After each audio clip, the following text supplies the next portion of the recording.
സാഹിത്യം തലയ്ക്ക് പിടിച്ച് മദ്രാസിലെത്തിയ ചെറുപ്പക്കാരൻ. അദ്ദേഹം പ്രശസ്ത സാഹിത്യകാരൻ എം ഗോവിന്ദൻ്റെ ശിഷ്യനായി മാറി. എം ഗോവിന്ദൻ നടത്തിയിരുന്ന സമീക്ഷ എന്ന വാരികയിൽ സബ് എഡിറ്ററായി മാറി. പിന്നീട് അദ്ദേഹം തമിഴ് സിനിമയിലെ സൂപ്പർ താരമായി മാറി. പൊടുന്നനെയായിരുന്നു അദ്ദേഹത്തിൻ്റെ വളർച്ച. ഒരു കാലത്ത് തമിഴിൽ ഏറ്റവും കൂടുതൽ പ്രതിഫലം വാങ്ങുന്ന നടന്മാരിൽ ഒരാളായി മാറി അദ്ദേഹം. പക്ഷേ വിധി അദ്ദേഹത്തെ തകർത്ത് കളഞ്ഞു. ആ തകർച്ചയിൽ നിന്ന് ഉയർത്തെഴുന്നേൽക്കാൻ അദ്ദേഹത്തിനായില്ല. അദ്ദേഹത്തിൻ്റെ പേര് വിജയൻ. തമിഴ്നാട്ടുകാർ അദ്ദേഹത്തെ വിളിക്കുന്നത് മീശ വിജയൻ എന്നാണ്. വിജയൻ ആദ്യമായി അഭിനയിക്കുന്നത് അരവിന്ദൻ്റെ ഉത്തരായനത്തിൽ. പടം ശ്രദ്ധിക്കപ്പെട്ടു.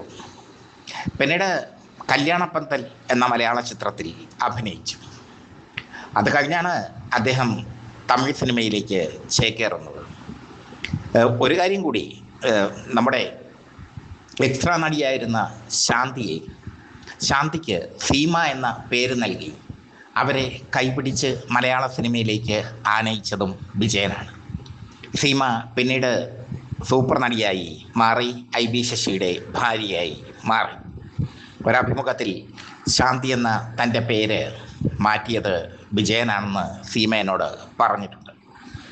1978 പുറത്തിറങ്ങിയ ഭാരതരാജയുടെ കിഴക്കേ പോകും റെയിൽ എന്ന ചിത്രത്തിൽ സമൂഹത്തിലെ അനാചാരങ്ങളെ എതിർക്കുന്ന റിട്ടയർഡ് പട്ടാളക്കാരനായി വിജയൻ തകർത്തഭിനയിച്ചു.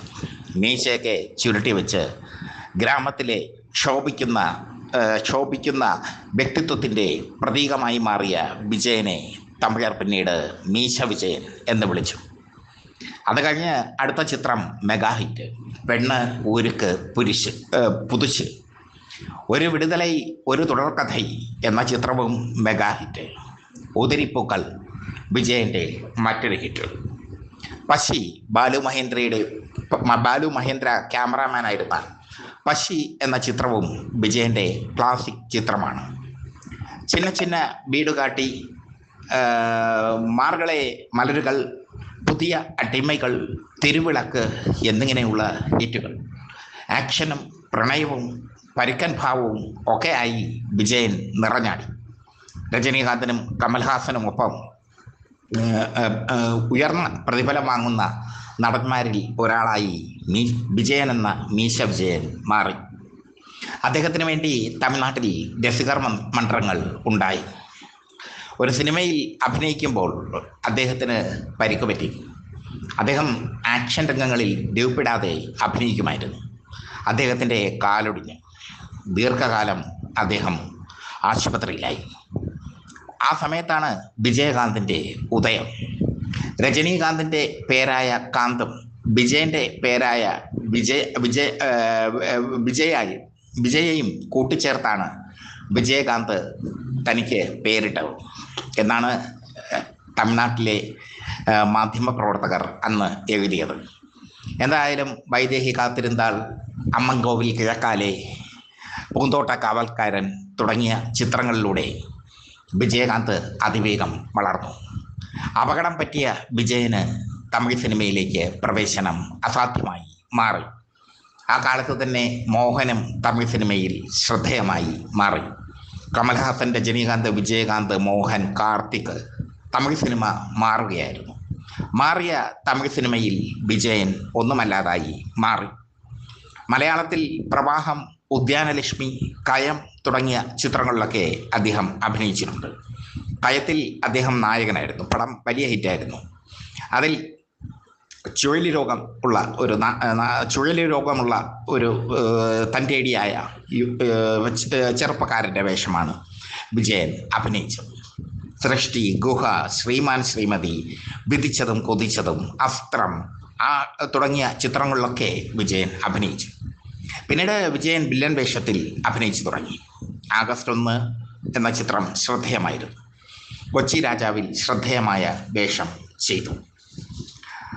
അദ്ദേഹത്തിൻ്റെ ജീവിതം ഈ സൂപ്പർ താരം എന്ന പദവി നഷ്ടപ്പെട്ടപ്പോൾ വിജയന്റെ ജീവിതം തകർച്ചയിലേക്ക് പോയി.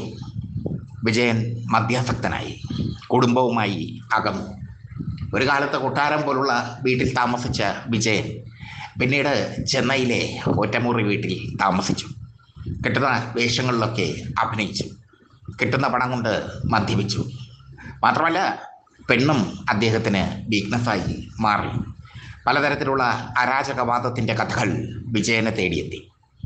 വിജയൻ വിവാഹം കഴിച്ചിരിക്കുന്നത് EK നായരുടെ ബന്ധുവിനെയാണ്. അങ്ങനെ ഒരു പ്രത്യേകത കൂടെയുണ്ട്.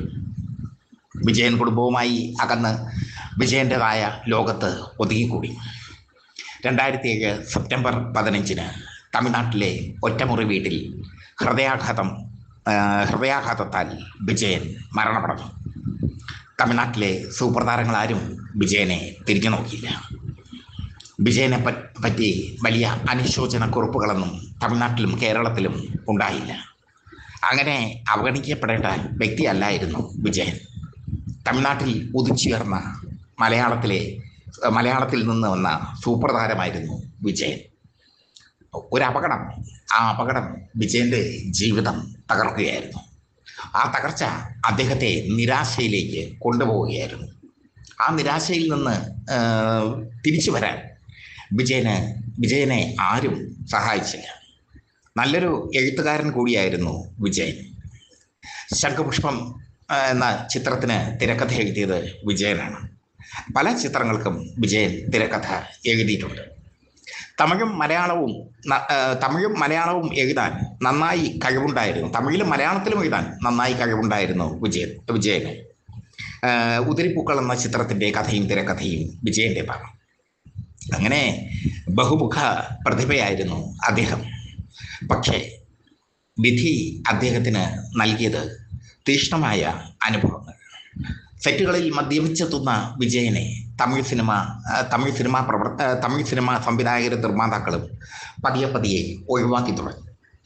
അവസാനം ചെറിയ റോളിന് വേണ്ടി അദ്ദേഹം നിർമ്മാതാക്കളുടെയും സംവിധായകരുടെയും വീടിന് മുമ്പിൽ യാചകനെ പോലെ നിന്നു.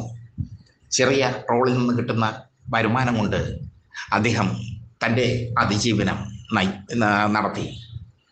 അവസാന കാലത്ത് വളരെ ഏകാന്തമായ ഒരു ജീവിതമായിരുന്നു വിജയൻ നയിച്ചിരുന്നത്. സാഹിത്യരംഗത്തേക്ക് തൻ്റെ അനുഭവക്കുറിപ്പുകൾ എഴുതിക്കൊണ്ട് സാഹിത്യരംഗത്തേക്ക് മടങ്ങി വരണമെന്ന ആഗ്രഹം അദ്ദേഹത്തിന് ഉണ്ടായിരുന്നു. മാതൃഭൂമിയുമായി അദ്ദേഹം കരാറൊപ്പിട്ടിരുന്നു എന്നാണ് കേൾക്കുന്നത്. പക്ഷേ തൻ്റെ അനുഭവക്കുറിപ്പുകൾ എഴുതാൻ വിജയന് കഴിഞ്ഞില്ല. അതിനു മുമ്പ് വിധി അദ്ദേഹത്തെ കവർന്നെടുത്തു. മരിക്കുമ്പോൾ 63 വയസ്സായിരുന്നു വിജയന് പ്രായം. തമിഴ് സിനിമയിലെ ചരിത്രത്തിൽ വിജയനുണ്ട്. ഒരു കാലത്ത് ഭാരതരാജയുടെയും ബാലു മഹേന്ദ്രയുടെയും ഒക്കെ ചിത്രങ്ങളിൽ വിജയൻ സജീവ സാന്നിധ്യമായിരുന്നു.